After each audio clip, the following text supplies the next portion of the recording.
North ఈస్ట్కి అసలు నేను ఎలా వచ్చాను, నార్త్ ఈస్ట్లో పోస్ట్ ఆఫీస్ జాబ్ ఎలా ఉంటుంది, నార్త్ ఈస్ట్లో పోస్ట్ ఆఫీస్ జాబ్ కొట్టడం అంత ఈజీనా, అసలు అరుణాచల్ ప్రదేశ్లోని మేఘాలయలోని లోకల్ లాంగ్వేజ్ అంటే ఏంటి, ఒకవేళ నార్త్ ఈస్ట్లో మీకు పోస్ట్ ఆఫీస్ జాబ్ వస్తే మీ డ్యూటీ టైమింగ్స్ ఎలాగ ఉంటాయి, ఇంటికి సెలవులు ఎప్పుడెప్పుడు ఇస్తారు, ఇలాంటి చిన్న ట్రిక్ ఉపయోగిస్తే నాలాగే మీరు కూడా నార్త్ ఈస్ట్లో పోస్ట్ ఆఫీస్ జాబ్ కొట్టొచ్చు ఎగ్జామ్ ఏమీ లేకుండా. మీరు నార్త్ ఈస్ట్లో పోస్ట్ ఆఫీస్లో జాబ్ కొట్టాలంటే మీ 10th ఎంత పర్సంటేజ్ ఉండాలి, ఇలా మీ బుర్రలో తిరిగే అన్ని ప్రశ్నలకి నా దగ్గర సమాధానం అయితే ఉంది. ఈ వీడియోని చూడండి, ముందు కింద లైక్ అండ్ సబ్స్క్రైబ్ ఆప్షన్ ఉంది, అది కొట్టండి అర్జెంటుగా. నాకు కూడా బూస్టింగ్ ఉంటుంది ఇలాంటి వీడియోలన్నీ ఇంకా చేయడానికి మీకోసం. హాయ్ ఫ్రెండ్స్, నేను తమనారు జగదీష్. నేను ఇక్కడ అరుణాచల్ ప్రదేశ్లో 2 సంవత్సరాల నుంచి పోస్ట్ ఆఫీస్లో జాబ్ చేస్తున్నాను.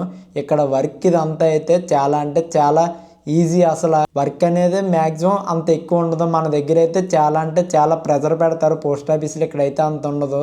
ఇంక ఎక్కువ ల్యాక్ చేయను, అసలైన మ్యాటర్కి అయితే వెళ్ళిపోదాం. నేను 2 సంవత్సరాల క్రితం ఇక్కడ నార్త్ ఈస్ట్ అరుణాచల్ ప్రదేశ్లో పోస్ట్ ఆఫీస్లో 3000 వేకెన్సీల దగ్గర ఉంటే అప్లై చేశాను.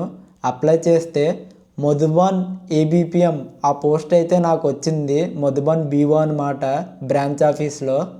సో నాకు అప్పుడు ఇక్కడికి ఎలా రావాలి, ఏం చేయాలి, అసలు ఇక్కడ లాంగ్వేజ్ ఏంటి, ఇది ఏం తెలియదు నాకు. కాకపోతే ఫస్ట్ వెరిఫికేషన్ అయితే మాత్రం నేను మన స్టేట్లోనే ఇచ్చేసాను. అనకాపల్లి జిల్లాలో ఇచ్చాను నేను ఫస్ట్ వెరిఫికేషన్. అయితే సెకండ్ వెరిఫికేషన్కి ఇక్కడ అరుణాచల్ ప్రదేశ్కి రమ్మని అన్నారు జైరాంపూర్లో. కానీ ఎలా రావాలో నాకైతే అస్సలు ఏమీ తెలియదు. అప్పుడు వైజాగ్ నుంచి న్యూటిన్స్కే వరకు వివేక్ ఎక్స్ప్రెస్ ఉంది, ఇండియాలో లాంగెస్ట్ ట్రైన్, అదే లాంగెస్ట్ డిస్టెన్స్ ట్రావెల్ చేసేది. ఆ ట్రైన్ పట్టుకొని నేను న్యూటిన్స్కే వరకు వచ్చాను. అస్సాం బార్డర్ అనమాట న్యూటిన్స్కే అంటే. అక్కడ నుంచి జైరాంపూర్కి 100 కిలోమీటర్ల దగ్గర. అక్కడికి నేను బస్సులో వెళ్ళాను జైరాంపూరు. వెళ్ళిన తర్వాత సెకండ్ వెరిఫికేషన్ కూడా చేశారు. కాకపోతే అక్కడైతే నేను చాలా అంటే చాలా ప్రాబ్లమ్స్ అనేవి అయితే ఫేస్ చేశాను. ఫస్ట్ అయితే అక్కడ గాంబూరా సైన్ ఖచ్చితంగా తీసుకోవాలన్నారు. అప్పుడు నేను గాంబూరా సైన్కి అని గాంబూరా దగ్గరికి వెళితే, లేదు మీరు బయట రాష్ట్రం వాళ్ళు, జాబ్ మా రాష్ట్రం వాళ్ళకే కావాలి, మేము సైన్లు అది పెట్టమని అన్నారు. అయినా సరే నేను ఎక్కడ నా యొక్క కాన్ఫిడెన్స్ని తగ్గించుకోకుండా తిరిగాను. వారం రోజులు ఇక్కడే ఉండి ఆ గాంబూరా దగ్గరికి తిరిగి అది చేసి ఇది చేసి వాళ్ళని పట్టుకొని వీళ్ళని పట్టుకొని అసలు ఏమీ తెలియదు. కానీ చివరికి గాంబూరా అయితే సిగ్నేచర్ పెట్టాడు. నాకు అలా ఇక్కడ అరుణాచల్ ప్రదేశ్లో జాబ్ అయితే వచ్చింది. ఇక్కడ జాబ్ ఎలా ఉంటుందంటే ఒకటే బీఓకి 3 ఎంప్లాయీస్ అనమాట. అంటే ఒక విలేజ్లో 20 ఇల్లులు ఎన్నో ఉంటాయి, కాకపోతే దూరంగా ఉంటాయి అన్నమాట. అక్కడికి లెటర్లు డెలివరీ చేయడం, ఇంకా వాళ్ళ అకౌంట్లు, ఎస్బీ అకౌంట్లు ఇవన్నీ ఓపెన్ చేయడం, పిఎల్ఐలు, లైఫ్ ఇన్సూరెన్స్లు, ఆర్పిఎల్ఐలు ఇవన్నీ ఓపెన్ చేయాలన్నమాట మనం. అదే మన డ్యూటీ.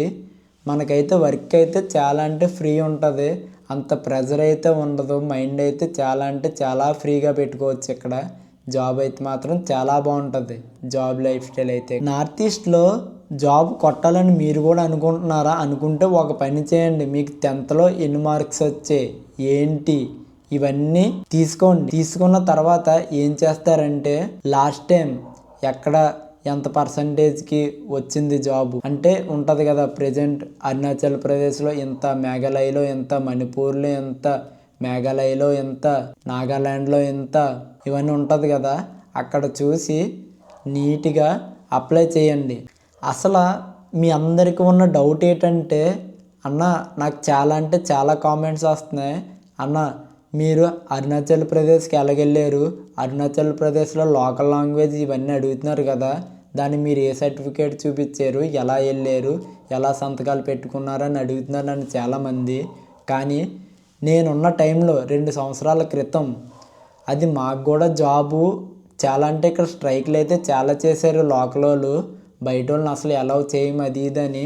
కాకపోతే మాకైతే ఆల్రెడీ జాబ్స్ ఇచ్చేసాడు కాబట్టి, మమ్మల్ని తీయకూడదు కాబట్టి మమ్మల్ని ఏదోలాగైతే అలౌ చేశాడు.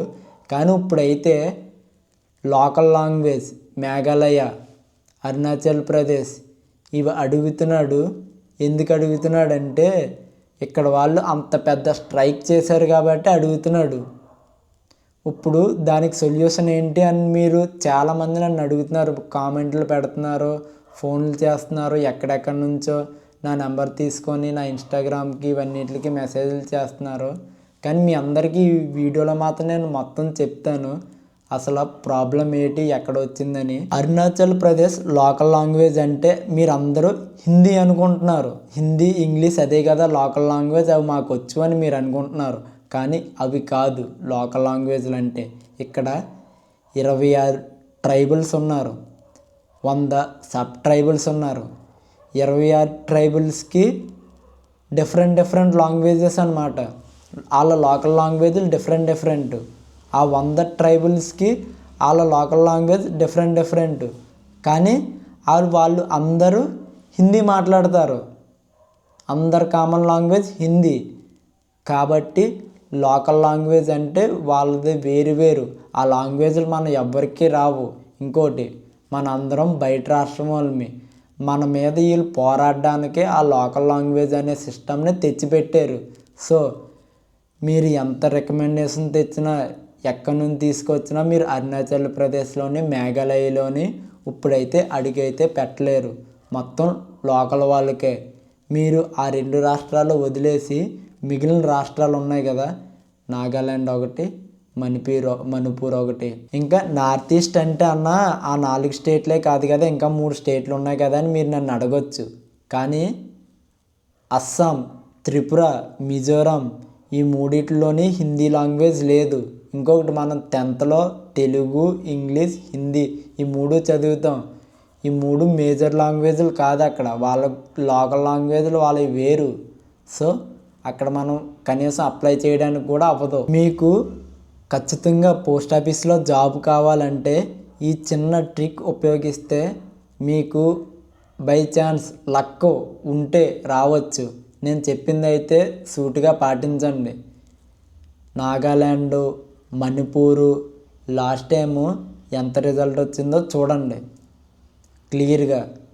ఎందుకంటే మ్యాక్సిమం నార్త్ ఈస్ట్లోనే జాబులు కొట్టడానికి అవుతుంది. మిగిలిన అన్ని దిక్కుల కాంపిటీషన్ అయితే చాలా అంటే చాలా ఎక్కువ. 10/10 ఖచ్చితంగా ఉండాల్సి వస్తుంది.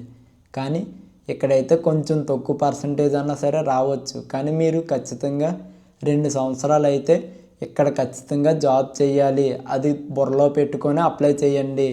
2 సంవత్సరాల వరకు మీకు ట్రాన్స్ఫర్ అయితే ఉండదు. రూల్స్ మార్చారు.